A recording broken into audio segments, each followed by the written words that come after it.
Illegal hustle, welcome to the trap. I can blow a stack, bet I make it back.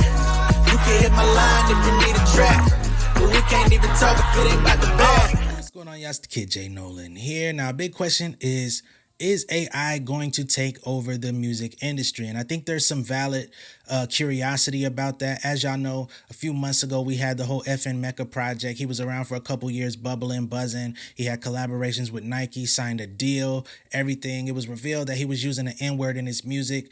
The black community specifically was not taking too kindly to it. Outcry, public humiliation came into play. They dropped him immediately. The people that were behind the project came out and publicly denounced it, said that they were not going to continue working on it. So that went away. However, there are other companies out here that are not focused on front-facing artists. They're not focused on creating virtual influencers or anything like that, although those projects still do exist, don't get me wrong. There's other music tech companies out here that are creating AI-based music.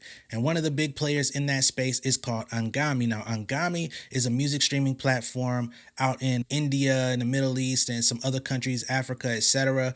It's bubbling, but they did a collaboration in December with the World Cup in which over 200,000 AI songs were generated to support the fans of the World Cup, where you could choose your favorite team and you would basically get a custom-made song to show your support for your favorite team or whatever. So it was kind of like a gamified experience within their app. Now, people have been talking about Anghami and these 200,000 songs. I thought they had created 200,000 like real songs for music pleasure, and it's like real artists singing verse, chorus, B section, bridge, that type of music. But I ended up seeing that it wasn't exactly that. So Anghami is working with a smaller company called Mubert, which is the company that's producing the music. What Mubert does is they're hiring upcoming songwriters, vocalists, producers, etc., and you're basically feeding their algorithm with your talent. So you're going to send them loop packs. You're going to send them beats that you produce. You're going to send them the kicks, the snares, all of this stuff, the 808s that you use in your production. And they're going to put that into the algorithm and create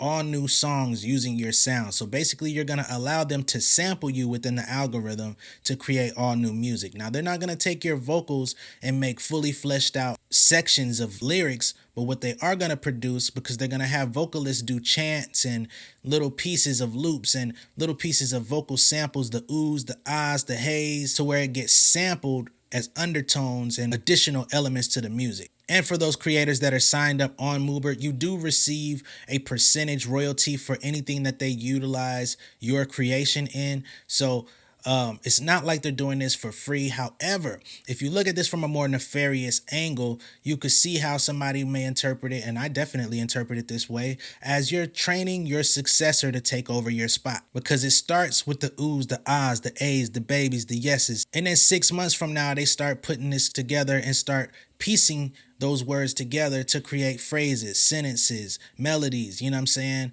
And then it's an artist, and then it's no artist associated with the record. Is just music from Mubert that gets released on Anghami. And then things start getting more confusing for casual listeners and casual music consumers. Now, do I think that AI is going to completely take over the industry anytime soon? No, I don't. People are more connected to people that are able to be vulnerable, people that are able to come out and say how they feel, make statements, make songs inspired by real events, talk about real things going on in their life.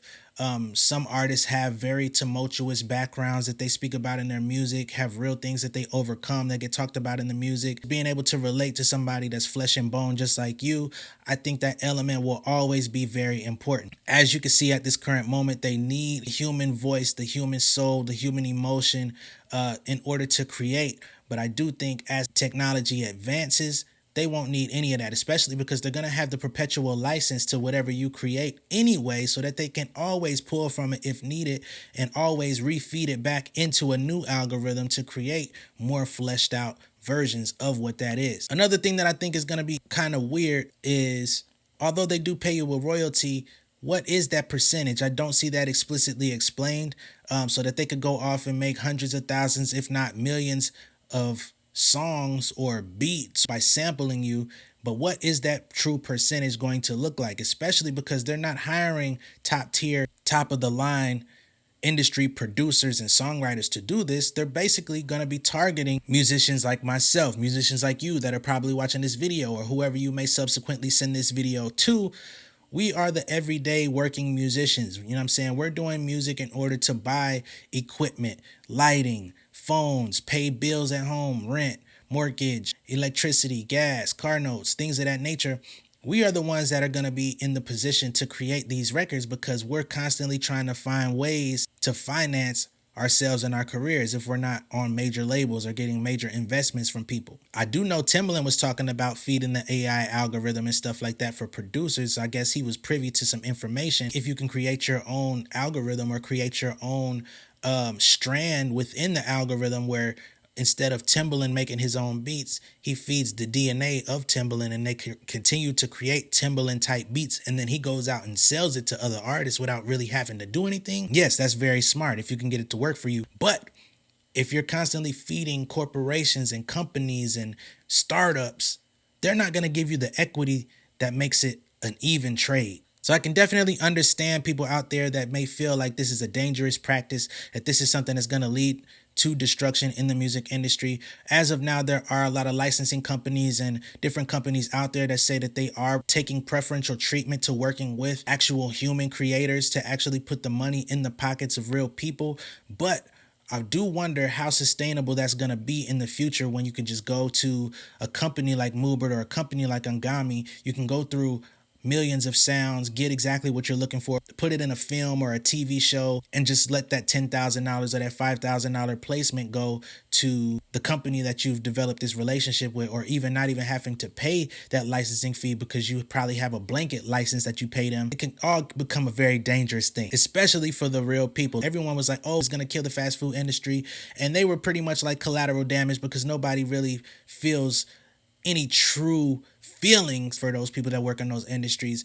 That was like collateral damage. But now for the jobs that you may have, or the profession, the career that you may have put your college education toward, or your life's work in training towards, now robot technology, AI, VR, all of these things are coming for you too. So y'all gonna feel the burn. So I think everybody at some point is gonna have to band together and try to put up some sort of resistance. I think that that's one of the main things of being human that we're losing touch with, is that sometimes we just go with the flow to the point of our own deletion. So do I think that AI is going to take over the music industry? I think eventually it does pose a threat, especially content creation. I think that's where it gets a little dangerous because people need constant new music for TikTok videos, YouTube videos, and just quick content, daily content. You're not really worried about where you're sourcing the material from. That's why companies like Epidemic Sound, Artlist, and all of these different places are excelling at this point anyway, because you're getting music from somewhere that already has it for you. All you need to find is a sound that's familiar to you, that sounds good enough to use, turn it down in the background as an undertone, and you keep going. It also can become dangerous for people that own retail shops and they need constant music to play. They don't want to pay the licensing fees for top mainstream artists. You know what I'm saying? You can go to Anghami or go to these different Moobert, whatever it may be, purchase a blanket license for all of the music in their catalog and just play that stuff in your store. That can become dangerous for real life artists as well. So there will be long-term complications and implications to follow.